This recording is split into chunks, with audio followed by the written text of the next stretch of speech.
நாம் மதுபானம் அருந்தும் நிமிடத்திலேயே அது வாயிலிருந்து உடலுக்குள் தனது பயணத்தை தொடங்குகிறது. அந்த திரவம் தொண்டை வழியாக ஈசோஃபேகஸில் இறங்கி பெரிஸ்டால்டிக் இயக்கத்தால் வயிற்றை அடைகிறது. வயிற்றில் அது உடனடியாக உறிஞ்சப்படத் தொடங்கி வயிற்றுச் சுவரை தூண்டி அதிக அமில சுரப்பை ஏற்படுத்துகிறது. பின்னர் மதுபானம் சிறுகுடலுக்குச் சென்று அங்கிருந்து மிக வேகமாக இரத்தத்தில் கலந்து உடல் முழுவதும் பரவுகிறது. இரத்தத்தின் மூலம் அது மூளையை அடையும் போது நரம்புச் செயல்பாடுகளை மெதுவாக்கி தீர்மானிக்கும் திறன், சமநிலை மற்றும் எதிர்வினை வேகத்தை குறைக்கிறது.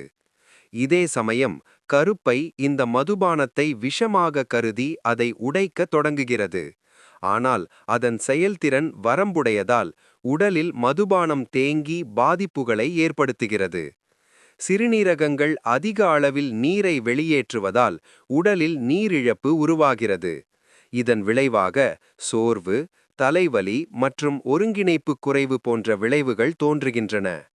ஒரு சிறிய அளவு மதுபானம் கூட இப்படியே உடல் முழுவதையும் பாதிக்கும் சக்தி கொண்டது.